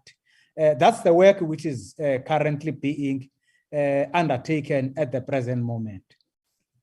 Now, in terms of efficiencies in this matter, Chair, in supporting students, you raised this question and the possibilities of double dipping. No, it doesn't happen. The systems at institutional level, the systems at NSFAS, they are quite prudent in ensuring that you get funding and you get it once. And I'm saying this knowing that there are other pockets of funding from SITA's National Skills Fund and some other government departments which are supporting students in addition to this amount of 350,000 combined family income. So there are various interventions in their part. It has been ensured that in the systems up to an institutional level, there is no student who gets double dipping from the state. The other question that you are raising, Chair, is this one of maintenance. You are correct in respect to maintenance, but we have since intervened in this area, not quite adequately, but there is some work which is actually happening because the study we undertook in 2014 indicated that institutions combined, they've got up to the tune of 24 billion rands in deferred maintenance. So the point that you are making is quite correct. And you couple that with the pressures of demand for student accommodation as well as other infrastructure needs in institutions. So the money is not entirely enough. Hence then, we had to think out of the box and work out other mechanisms that would be able to mitigate and address this challenge of student accommodation, where we had engagements with Public Works, National Treasury, the then Economic Development Department, together with banks fund management sector, development finance institutions, in order to work out a mechanism that would allow private sector to come into the party and be able to loan or borrow our institutions money for infrastructure rollout. And the culmination then of that was the DBSA coming to the party, as well as the National Treasury, where we signed a memorandum of agreement in partnering into making some resources available so that the infrastructure rollout in building student accommodation in the main is rolled out, because according to our calculations then, if we were to rely only from state funding, over a period of 10 years, we would be able to provide about 30,000 new beds. Now, with the intervention of the National Treasury in releasing or making funds available from other areas of funding, EU budget facility for infrastructure in there, as well as DBSA coming forward into saying the policy framework that has been developed does allow them to commit funds in borrowing to institutions so that they can be able to roll out infrastructure. So that led to the establishment of Student Housing Management Office, which is established there at the Development Bank of Southern Africa, which is looking at over a period of 10 years to at least having made available 300,000 new beds, both in universities as well as Tibet colleges. But if then it can go up, it's fine. There are some interventions as well currently, which were pronounced by the president, of which DBSA is a fund manager of those interventions, crowdfunding, which is from the private sector as well. But this program is actually being rolled out. There are about 13 new projects that are up in the pipeline now in various universities and Tibet colleges as a second phase of that intervention by DBSA. On Monday, for instance, the minister will be at the University of Forte launching a project, launching there the handover of student accommodation facilities that are finished. If I may just make an example there. In there, as a department, through funds that are transferred to institutions, Forte contributed 122 million in that project. From the budget facility in the National Treasury, is a top up of about 28 million. Then DBSA gave Forte a loan of about 278 million. So they are able now to build beds of about, is it 2,700, somewhere there, close to 3,000 new beds in addition to that. So that is the facility, that is the arrangement which is in there. Now we're looking at escalating this. So there are quite a number of innovative interventions to try to mitigate these meager resources that we have at our disposal in support of the infrastructure rollout in institutions. So we are talking quite passionately about the training of artisans. National Skills Fund, as well as the SITAs.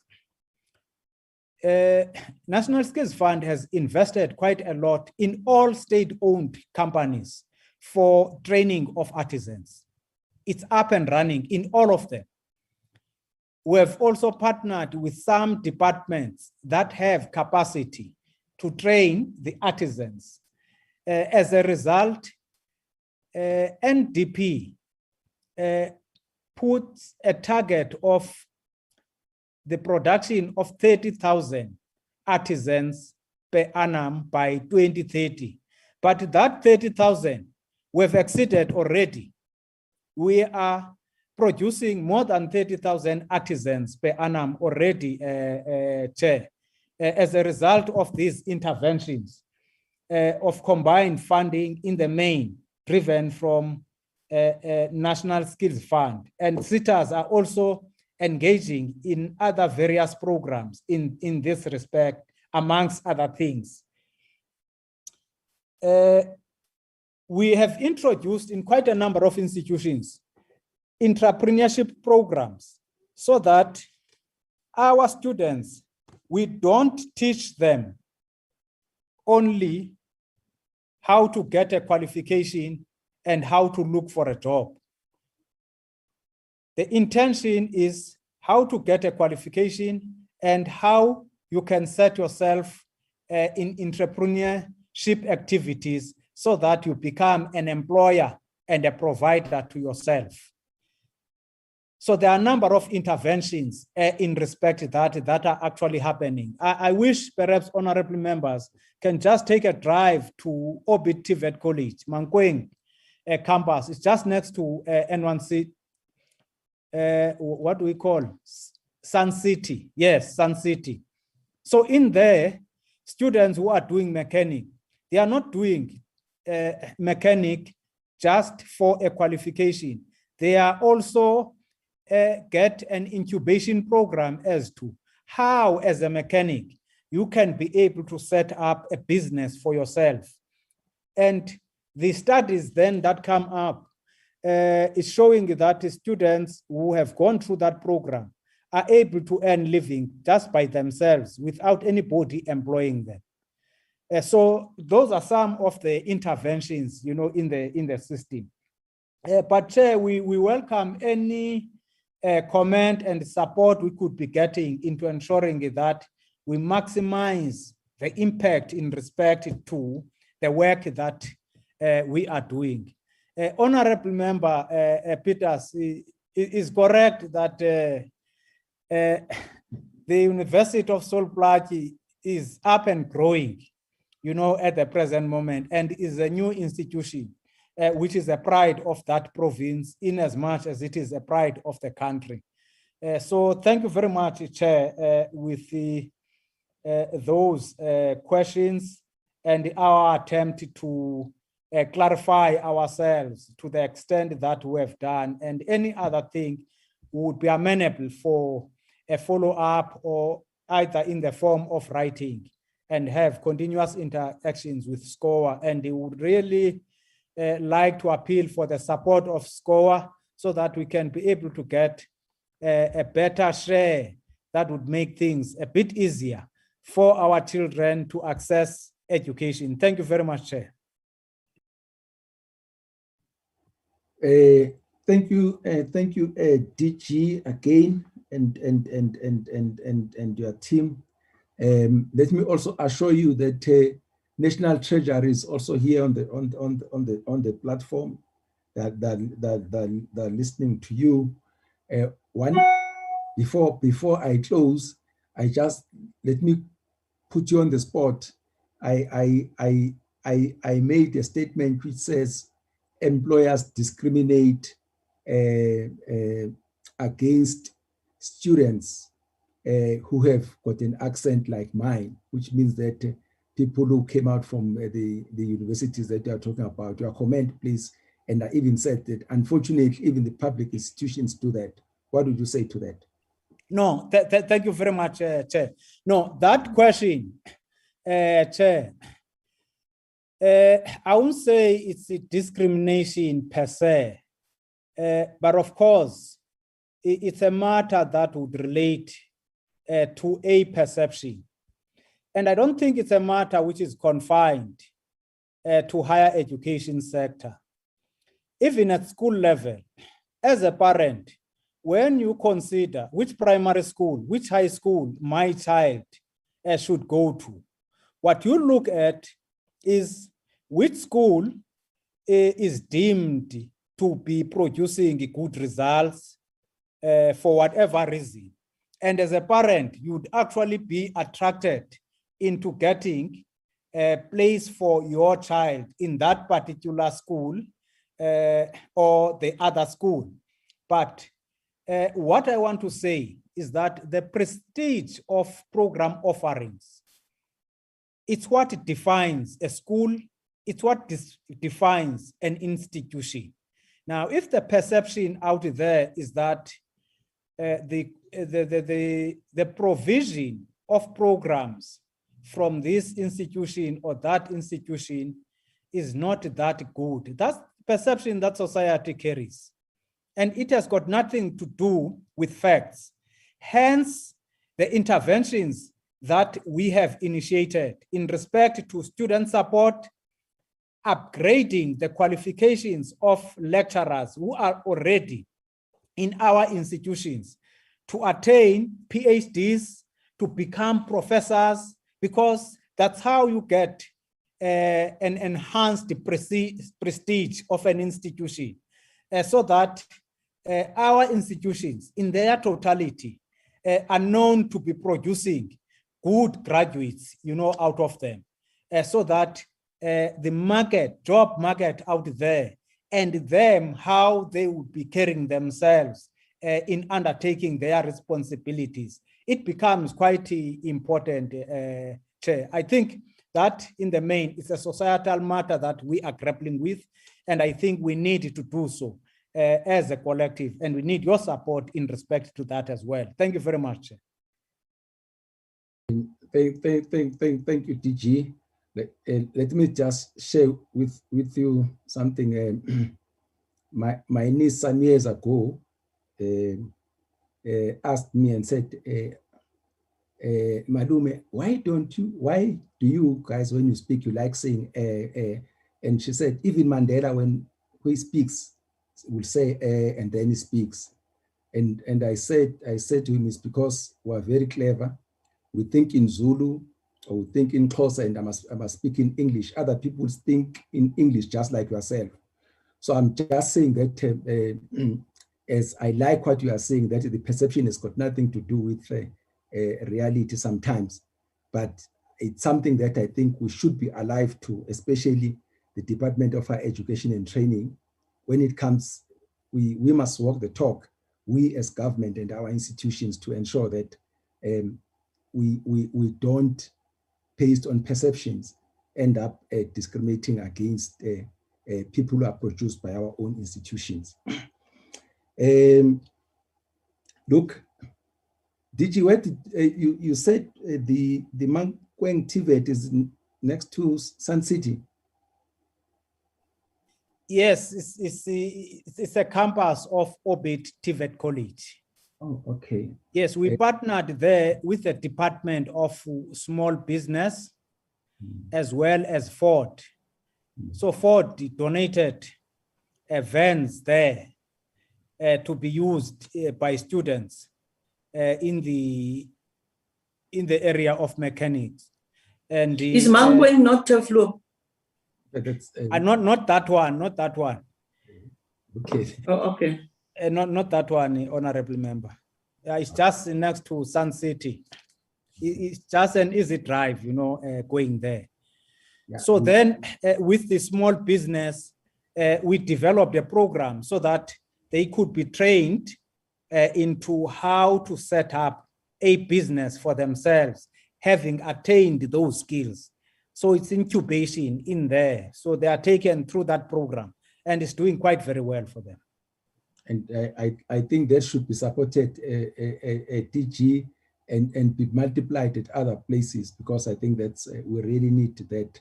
When you have got an electricity problem, you need an electrician who you can call in the township to come and fix your own electricity. But let me thank you, DG, again. And look, I think I've been educated on a number of things that the department is doing, and I think the same with the honorable members and other people who are who have joined us. And I think the moral of the story, DG, and which is a problem with government in general, let's communicate the good things that we do. I think it's very important.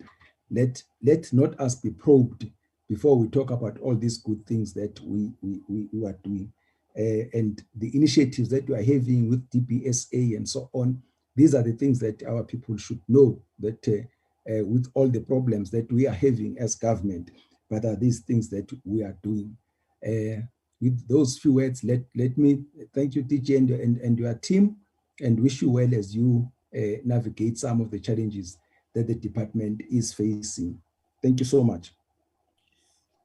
Thank you very much, Chair, for your support and the counseling on these particular matters. But before you take leave, Darren, let's correct the omission that we had. Yes, Chairperson. The Minister, we did receive an apology on behalf of the Minister of Higher Education. He is busy attending to a long-standing scheduled commitment, so he was not in a position to join the meeting today. I have inadvertently omitted his apology when we did the apologies when the meeting started. Thank you, Chair. Okay, let's note that the apology. I thought you should hear it at DG, but thank you very much. That takes care of the presentation by the Department of Higher Education and Training. Let's go to the next item just quickly, Honorable Peters. There's one item that we need to deal with. Darren? So are we excused, Chair? Yes, you are, definitely. Thank you. Oh, thank you. Darren? Chairperson? Yeah, let's deal with the next agenda item. The technical corrections to the 2021 appropriation bill. Yes, Chair. If members can remember, on the 4th of May, when National Treasury made the presentation on the Appropriations Bill and the Special Appropriations Bill, they also indicated that there are technical corrections that need to be made. Those technical corrections have been tabled in the National Assembly, so the committee just needs to consider it and in principle agree to the technical amendments. Those are the amendments related to the naming of 2 departments. It's just technical corrections. It's got nothing to do with allocations. Yes, Chair, that's it. Yeah, just talk about those other members so that there's no confusion. Just talk about the departments that needed to change their names or to correct their names. Yeah, I just want to open it quickly. Please do that. It's a forestry and fisheries and environment and sports, arts and culture. That is correct, Chairperson. It's those 2. Yes. Yes. So, members, we need to agree on that. It's more of a technical change of the names, more than anything else. Okay, agreed. I so move, Chair, but Darren, just help us before we move. The one of sports, arts and culture, I don't seem to understand what is the amendment there, because it just reads the same. Madam, I thought exactly the same. You'll see the first one says sports, multiple, and the second one says sport, arts and culture. Oh, okay, okay. Yeah, that's the change. So which one is the change? Sports? They are proposing that we change it from sports, arts and culture to sport, arts and culture. That's it. Oh, okay. Yeah. I move for the acceptance, Chairperson, of both names. The other one was going to make the EFF very happy because it was reading environment, forestry and fisheries. I'm also very happy that it's amended. So it's amended to FFE. Yeah. I think more than anything else, so that there's no confusion. Honorable Shonyan, ignore Honorable.